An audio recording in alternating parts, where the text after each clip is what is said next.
हम स्वर्णों की ताकत क्या? हम स्वर्ण बोलने में गलती मुझे क्षमा कीजिएगा, मैं स्वर्ण नहीं हूं, मैं पिछड़ा वर्ग से आता हूं, ओबीसी से आता हूं, लेकिन हर व्यक्ति का एक कर्तव्य होता है कि आरक्षण के खिलाफ या अन्याय के खिलाफ लड़े, और ये अन्याय हो रहा है इसलिए इसके खिलाफ मैं आवाज उठा रहा हूं। तो जब मुझ जैसा सामान्य यूट्यूबर के कहने पर एक स्वर्ण समाज इस तरीके से एकजुट होगा ना, तो जब देश लेवल पर आरक्षण के विरोध में जो पार्टी बनेगी, एक बात आप गणना करवा लीजिए, 35% के आसपास स्वर्ण जातियों का क्या है? जनसंख्या है। और जब जनसंख्या के आधार पर ही आरक्षण देना है तो स्वर्णों के साथ भेदभाव क्यों? अगर आप स्वर्णों का वोट लेते हैं और स्वर्णों के लिए कुछ नहीं करेंगे तो स्वर्ण आपको वोट नहीं देंगे। दोस्तों, सबसे पहले तो आप सभी को नमस्कार, मैं धर्मराज प्रसाद। दोस्तों, जब से हमारा देश आजाद हुआ उसके बाद में हमारे देश का जन्म विश्व के सबसे बड़े लोकतंत्र के रूप में हुआ। और जनरली ऐसा होता है ना कि जन्म के समय ना कुछ बड़ी और खतरनाक बीमारी पकड़ लेती है जो बहुत लंबे समय तक साथ नहीं छोड़ती। तो हमारा देश जब आजाद हुआ, हमारा देश विश्व के सबसे बड़े लोकतंत्र के रूप में जब जन्म लिया, तो उस वक्त भी उसको एक बीमारी पकड़ ली जो आज तक चले आ रही है। संविधान लागू होने के लगभग 76 साल तक वो पीछा नहीं छोड़ी बीमारी, और उस बीमारी का नाम है आरक्षण।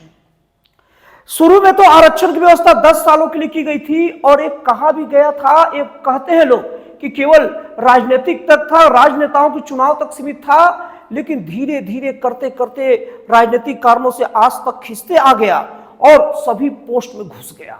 इतने अति तक घुस गया कि अब वो चरम पर है, और जिसका अति हो जाता है, चरम पर होता है, तो उस बुराई का अंत होता है, उस बीमारी का भी अंत होता है।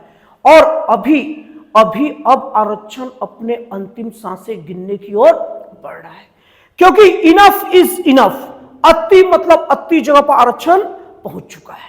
अब जैसे कहते हैं कि किसी को जाना तो रहता ही है, लेकिन जाने के लिए कोई कुछ बहाने बनते हैं, उसके अंत का कुछ बहाना बनता है। तो इस बार हमारे देश से आरक्षण का अंत और आरक्षण की बुराई के लिए ना सोशल मीडिया एक बहाना बन रहा है।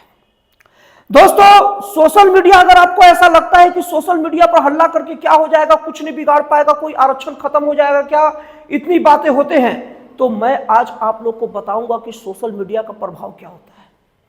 वीडियो को देखते रहिए, मैं वीडियो में आप लोग को समझाऊंगा कि सोशल मीडिया का असर क्या होता है, और आपको एक बात भी समझाऊंगा कि आपके सोशल मीडिया में क्या क्या करने से, और आपको इस वीडियो में केवल एक व्यूअर बनकर नहीं देखना है। सचमुच अगर आप लोग को आरक्षण खत्म करना है तो इस वीडियो में बताई गई चीजों को आप नोटिस करते चलिएगा, और आप नोटिस करते करते ना आप आरक्षण के खिलाफ लड़ाई में एक योद्धा के रूप में भी जाने जाएंगे।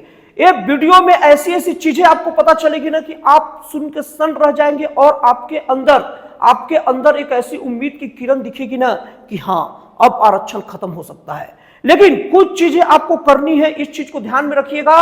और आपको सड़क पर उतरने की जरूरत नहीं है, आपको सड़क पर लाठियां खाने की भी जरूरत नहीं है, और सड़क पर जो उतर रहे हैं बहुत अच्छा कर रहे हैं, लेकिन आप ये काम को कर लिए ना तो सड़क पर जो उतर के आरक्षण के खिलाफ जितना लड़ाई लड़ता है, आप घर बैठे लड़ रहे हैं। और याद रखिए जो दुर्व्यवहार आपके साथ एक स्वर्ण जाति के कारण होने के लिए हुआ, आप आरक्षित वर्ग में नहीं आए, और जितना गलत व्यवहार आपके साथ हुआ, एक अच्छा नंबर लाकर भी नौकरी नहीं लगना, और बहुत सारे आपके साथ दुर्व्यवहार हुआ, ये दुर्व्यवहार आपके बच्चों के साथ ना हो, इस चीज के लिए आपको अब लड़ना है। और आज की वीडियो में यही सब मैं आपको बताऊंगा, जरा ध्यान से देखिएगा। सबसे पहले तो मैं आपको बता दूं कि सोशल मीडिया का यूज क्या है, और सोशल मीडिया में बने रहने से होता क्या चीज है। आपको बता रहा हूं कि 2014 में जब मोदी जी गुजरात से दिल्ली आ रहे थे, मतलब गुजरात के मुख्यमंत्री थे और भारत के प्रधानमंत्री के उम्मीदवार बीजेपी एनडीए की तरफ से मतलब घोषित हो गए थे, तो उस वक्त पूरे के पूरे बहुत बड़े बड़े विद्वान जो मोदी सरकार की प्रचंड जीत का दावा कर रहे थे, उन्होंने मोदी सरकार की जीत के प्रमुख कारणों में ना एक कारण गिनाया। वो एक कारण यह था कि मोदी जी सोशल मीडिया और इंटरनेट से बहुत तगड़े तरीके से जुड़े थे, और वही उनका बहुत बड़ा सुरक्षा कवच था, वही उनका बहुत बड़ा पावर है। और उसके बाद में मोदी जी लगातार अपने जो भी प्रयास करते रहे, और जितने भी जीत हासिल की, लगातार 2014 में जीता, फिर 2019 में दोनों में बहुमत से जीता, और 2000 अपना पिछले साल 24 में जो उन्होंने चुनाव लोकसभा का जीता था, उसमें हालांकि उनका बहुमत नहीं आ पाया, लेकिन बहुमत नहीं आने का कारण उनका मीडिया की कमी नहीं था, कुछ और कारण था, उसके बारे में चर्चा करूंगा। और प्रबल से प्रबलतम संभावना है कि 2029 में भी वही तरीका आजमाएंगे। तो सोशल मीडिया का ए होता है दम। तो सबसे पहले तो आपको बता दूं कि मोदी सरकार ने, याद रखिए, सोशल मीडिया को नेगलेक्ट नहीं कर सकता, क्योंकि मोदी सरकार के अभी आरक्षण को लेकर जो बात उठी है, तो उस बारे में सबसे पहले हम लोग बात कर लेते हैं कि कौन सा ऐसा तात्कालीन कारण हो गया ना जिसके कारण ये बात उठी है, और कौन सा ऐसा चीज हम लोग को करना है और हम लोग को समझना है कि सोशल मीडिया कैसे ताकतवर है। अब जरा थोड़ा समझ लीजिए। तो जैसे कि मैंने आपको शुरुआत में बताया कि कोई भी बुराई का जब अंत होता है ना, तो अंत का कुछ कारण बनता है। तो सबसे पहला कारण सोशल मीडिया बनेगा। अब सोशल मीडिया कारण बनेगा तो सोशल मीडिया में कुछ तो झंझावट आई होगी। तो दो ऐसे झंझावट आए हैं। पहला, -40° लाकर एक स्टूडेंट जो केवल जाति विशेष के कारण वो नीट में क्वालिफाई कर गया। तो लोगों का सवाल यह है कि जो -40 लाकर नीट में क्वालिफाई करेगा, वो लोगों का इलाज क्या करेगा? और दूसरा प्रमुख कारण है सरकार का यूजीसी कानून लाना। यूजीसी कानून के कारण, वो ऐसा कानून था जिसमें यूनिवर्सिटी या कॉलेजेस के अंदर जो मतलब कि पिछड़े वर्ग है, महिला है और एसटी है, एससी है, ओबीसी है, दलित है, दिव्यांगजन है, उन सब के ऊपर अगर कोई भी जाति सूचक शब्द का प्रयोग होगा तो सीधे उसके लिए कमेटी बनी है, सीधे वो एक्शन लेगी और वो घूमते रहेगी, मोबाइल कमेटी रहेगी, लेकिन उसमें स्वर्णों को बाहर रखा गया। तो जाहिर सी बात है, इस स्वर्णों को एक अपराधी समझने की, पूरी तरीके बनाने की वो पूरा कोशिश ही है। तो अब ये दोनों जब तात्कालीन चीजें उठी ना, तब स्वर्ण समाज अब मोदी सरकार के खिलाफ हो गया। तो अब बता रहा हूं कि मोदी सरकार, आपको बताया हूं कि मोदी सरकार का जीत का कारण हमेशा सोशल मीडिया रही है। इसलिए मोदी सरकार यूजीसी कानून तो ला ली, और मोदी सरकार को पता है कि इसको लेकर देश में कितना गुस्सा है। इसीलिए मोदी सरकार ना कोई डिबेट में जा रहा है, ना कहीं जा रहा है, और विपक्ष भी इसका विरोध नहीं कर रहा है, क्योंकि विपक्ष का भी जीत का प्रमुख कारण ये सब आरक्षण का खेल ही है। अगर वो विरोध करेगा तो आरक्षित वर्ग उनके खिलाफ हो जाएगी, और अगर वो सपोर्ट करेगा तो आरक्षित वर्ग पूछेगी तुम क्या कर रहे थे। इसलिए विपक्ष और पक्ष दोनों शांत है।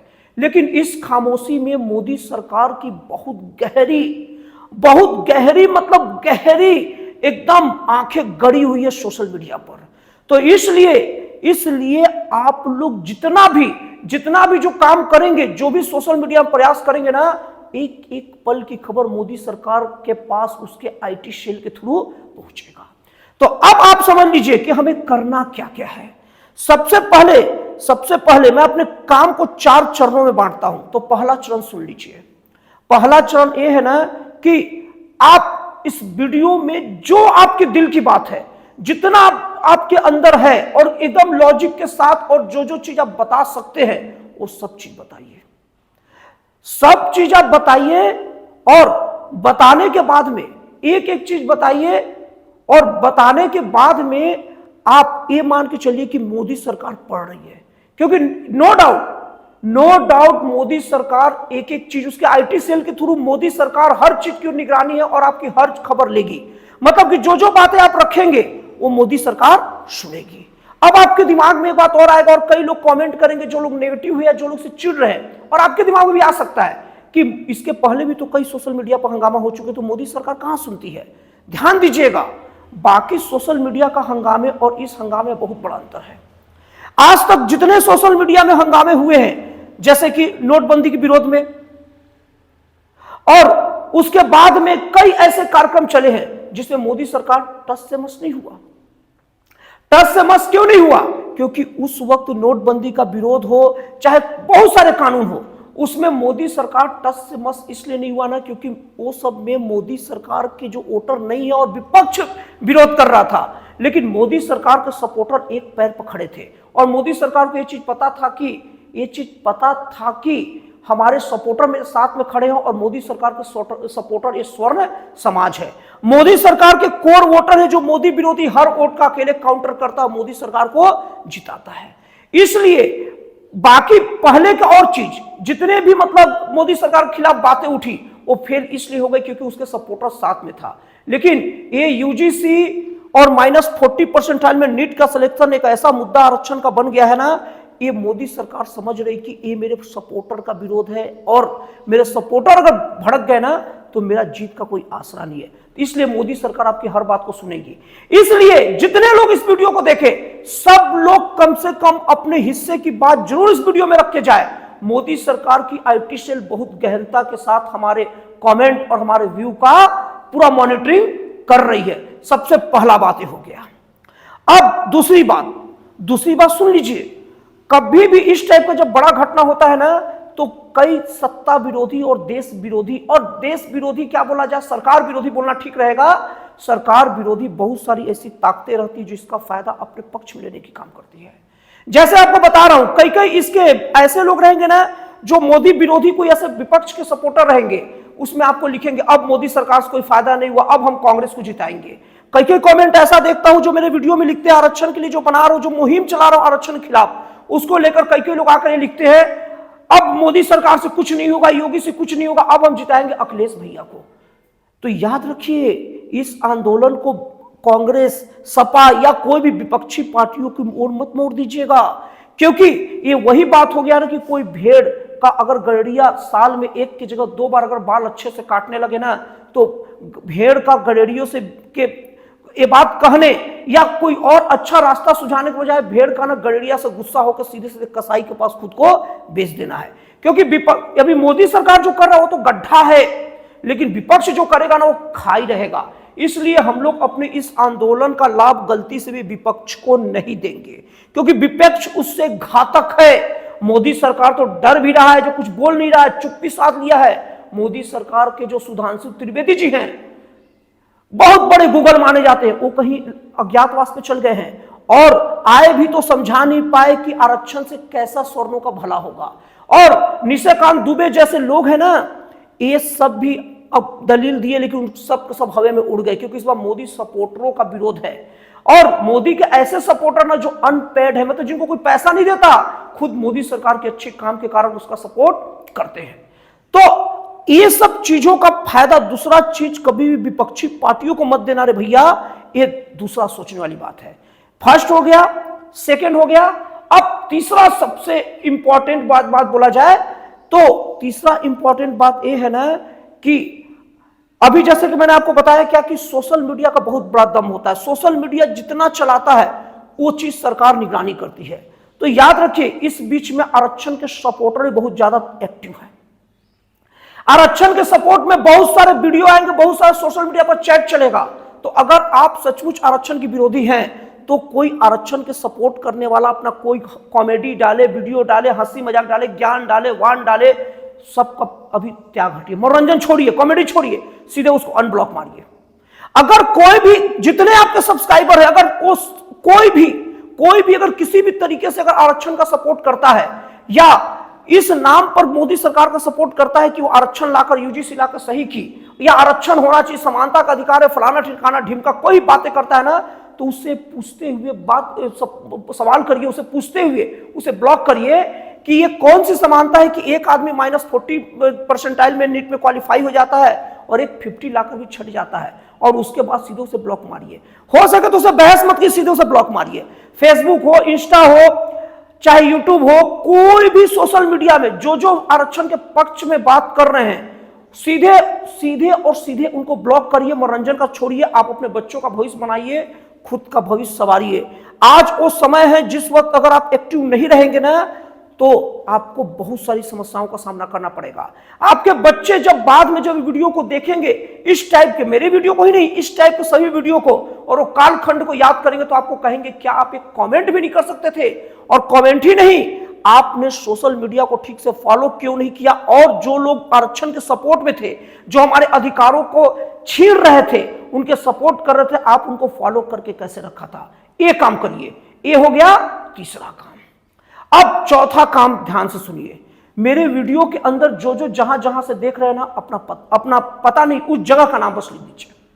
शहर का नाम लिखिए कि मैं इस जगह से देख रहा हूं, और उसके बाद में आपके शहर में और जो आरक्षण के जो सपोर्टर होंगे, और जो गलती हुआ बोलने में, जो आरक्षण के विरोध हुए होंगे, जो आरक्षण जैसे बीमारी के खिलाफ लड़ाई लड़ रहे होंगे, वो अगर उसी शहर के रहेंगे तो आप लोग एक दूसरे से कोऑर्डिनेशन बनाइए और मिलजुल कर एक पार्टी की रणनीति तैयार करिए।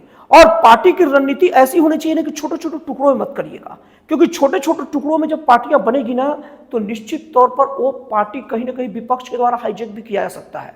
पार्टी एक होना चाहिए, बड़ा होना चाहिए।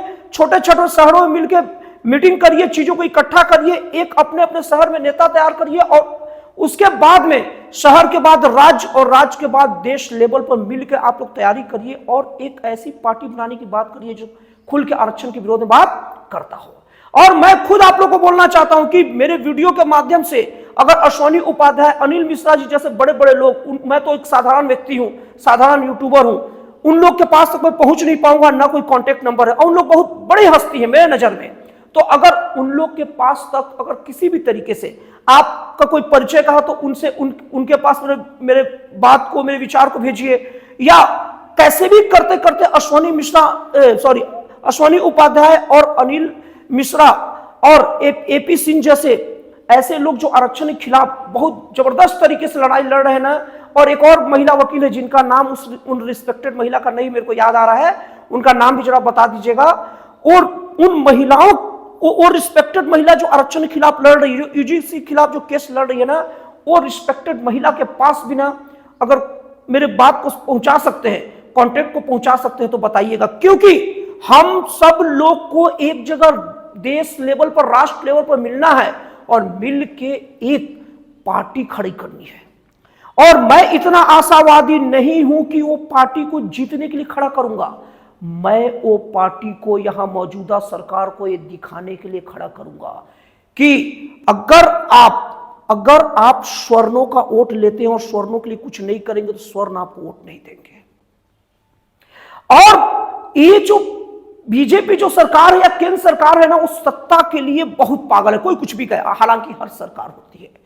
तो ये सरकार जानती है कि हम स्वर्णों की ताकत क्या, हम स्वर्ण बोलने में गलती मुझे क्षमा कीजिएगा, मैं स्वर्ण नहीं हूं, मैं पिछड़ा वर्ग से आता हूं, ओबीसी से आता हूं, लेकिन हर व्यक्ति का एक कर्तव्य होता है कि आरक्षण के खिलाफ या अन्याय के खिलाफ लड़े, और ये अन्याय हो रहा है इसलिए इसके खिलाफ मैं आवाज उठा रहा हूं। हम सभी के सभी लोग, हम सभी के सभी, चाहे स्वर्ण हो, पिछड़ा वर्ग हो, सब मिलके इस आरक्षण की लड़ाई लड़नी है। तो अब क्या करेंगे कि एक सरकार को ये बात समझाएंगे, और समझाना गलत रहेगा, सरकार समझाने से नहीं समझती, सरकार को ये बात को अल्टीमेशन देंगे कि अगर आप हमारी बात को नहीं मानेंगे ना तो हम अपनी पार्टी बनाएंगे, अलग चुनाव लड़ेंगे। और यकीन मानिए दोस्तों, मैंने अपने वीडियो के कमेंट में देखा है, मुझ जैसा सामान्य यूट्यूबर जिसकी साधारण सी बात में इतने सारे कमेंट्स भर गए, और सब कमेंट बड़े रिस्पेक्टेड तरीके से, बड़े अदब से दिए गए हैं, और हर कमेंट में बोला गया कि हम आपके साथ हैं। तो जब मुझ जैसा सामान्य यूट्यूबर के कहने पर एक स्वर्ण समाज इस तरीके से एकजुट होगा ना, तो जब देश लेवल पर आरक्षण के विरोध में जो पार्टी बनेगी, उस पार्टी का नाम कुछ भी रहे, वो पार्टी के लिए पूरे स्वर्ण समाज एक तरफा वोट देंगे। और मोदी सरकार को ये पता है कि स्वर्ण समाज का वोट हमारा कोर वोट होता है, और अगर वो वोट खसक गया तो जितना मुश्किल हो जाएगा। तो मोदी सरकार को एक अल्टीमेशन रहेगा, और मोदी सरकार को तय करना है कि 2029 में उड़ जाना है या स्वर्णों का साथ रह के बने रहना है। या आप यूजीसी वापस लीजिए, और नहीं तो कोटा बढ़ाइए और देश में आरक्षण या तो खत्म करिए, नहीं तो ईडब्ल्यूएस को जो आरक्षण मिलता है 10% उसको बढ़ाकर 35% कीजिए। क्योंकि एक बात आप गणना करवा लीजिए, 35% के आसपास स्वर्ण जातियों का क्या है, जनसंख्या है, और जब जनसंख्या के आधार पर ही आरक्षण देना है तो स्वर्णों के साथ भेदभाव क्यों? तो दो में से एक काम करे तो हम अपनी पार्टी नहीं उतारेंगे। और फिर से मैं आपको बोल रहा हूं, जैसे पहले बोल रहा था, मैं इतना आशावादी नहीं हूं कि मैं चुनाव जीत ही जाऊंगा, लेकिन क्या बोला, ध्यान से देखिए, ये सब बहुत जरूरी चीज है, इसलिए फिर से बोल रहा हूं, हम इतने आशावादी नहीं हैं कि हम चुनाव जीत ही जाएंगे, लेकिन मौजूदा सरकार को बता देंगे कि अगर हम खड़े होंगे तो आप जीत नहीं पाएंगे। और सरकार को बस इतना ही समझा देना है, फिर देखिए सरकार आपके लिए वो कर डालेगी ना जो आज तक कोई कर नहीं पाई थी। दोस्तों, अपनी हक के लिए बोलना गलत बात नहीं है। अगर कोई एसटी एससी अपने अधिकार की बात करे तो हम उसे कहते हैं अधिकारों की बात कर रहा है, अच्छी बात है, करे।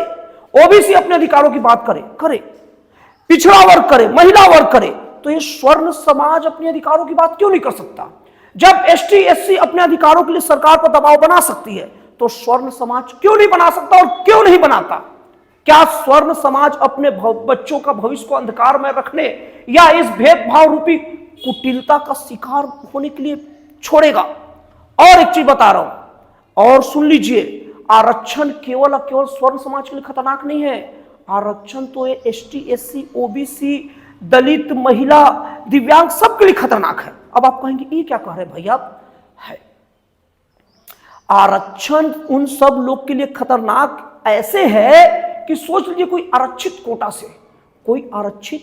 से आ रहा है और देश में 1% ही बस सिर्फ सरकारी नौकरी है और 99% प्राइवेट जॉब है, और सरकार इन रिजर्वेशन कोटे से बस सरकारी नौकरी में 1% लोग को देती है ना, और 1% लोग का काम पूरा 99% को करना रहता है। अब सोचिए कि अगर नीट वाला में केवल कोई जाति की वजह से, पिछड़ी जाति के नाम पर या कोई दलित जाति के नाम पर अगर किसी का सिलेक्शन हो गया और वो जब इलाज करेगा तो वो इलाज कराने दलित भी आएगा, ओबीसी भी आएगा, एसटी एससी भी आएगा। हमारे देश में जब भ्रष्ट और कोई कमजोर अधिकारी होंगे केवल जाति के नाम पर, वो अधिकारी का जो कार्यक्रम होगा उसका शिकार तो पूरा देश होगा ना भाई। तो और जब देश के ऊपर असर पड़ेगा ना, तो आप नहीं कह सकते कि हम एसटी हमको अलग चाहिए, वो चाहिए, सबको ऊपर बराबर असर पड़ेगा। तो ये जो आरक्षण नामक बीमारी तो सबको नुकसान पहुंचाता है। तो हम जो ये पार्टी बनाएंगे, उन पार्टियों के लोगों को, सभी जाति सभी वर्ग को लोग को बताना भी है कि आरक्षण कैसे नुकसानदायक है, ताकि उनका भी समर्थन आप ले सके। और अंत में बोलूंगा, जब पार्टी बनाइएगा ना तो उसका नाम ऐसा रखिएगा ना जो आरक्षण का विरोध झलके, समानता झलके, उसको शुद्ध समानता पार्टी एसएसपी रखिएगा, या उस टाइप का जो रखना है रखिएगा। तो दोस्तों अब आप लोग ये सब करिए तो देखिए निश्चित तौर पर कैसे आरक्षण के तरफ माहौल बनेगा। दोस्तों मुझे उम्मीद है मैं आप लोग को समझा पाया हूंगा कि कैसे आरक्षण के खिलाफ लड़ाई लड़नी है, और ये जो लड़ाई है, ऐसा बोलना मेरा गलत है, समझा पाया हूंगा कि आप बस कनेक्ट रहिए, बने रहिए। ये लड़ाई अभी हम लोग को मतलब चलेगी, अभी हम लोग को कनेक्ट रहना है। और आप मेरे अगले वीडियो का वेट करिए, और आप सब लोग मुझसे कनेक्ट रहिए। आगे क्या डिसीजन होता है और कहां कहां क्या अपडेट होगा, सब मैं आप लोग को बताते रहूंगा। और तब तक जो मैं आप लोग को बताया है करिए। आप लोग ऐसा कांटेक्ट, मेरे वीडियो को ऐसे कांटेक्ट के पास भेजिए जहां पर ये सब एक मंच में इकट्ठे हो सके, जहां मैं भी अपना योगदान दे सकूं। तो दोस्तों आपको मेरी जानकारी कैसा लगा, विश्लेषण कैसा लगा, कमेंट करके जरूर बताइएगा। और हाँ, ये मेरा आखिरी वीडियो इसको लेकर नहीं है, इसलिए बने रहिए, अभी फिर मिलूंगा। To be continued. तो दोस्तों फिर मिलता है अगले वीडियो में एक जन कल्याणकारी और एक राष्ट्रवाद से प्रेरित नए विचारों के साथ।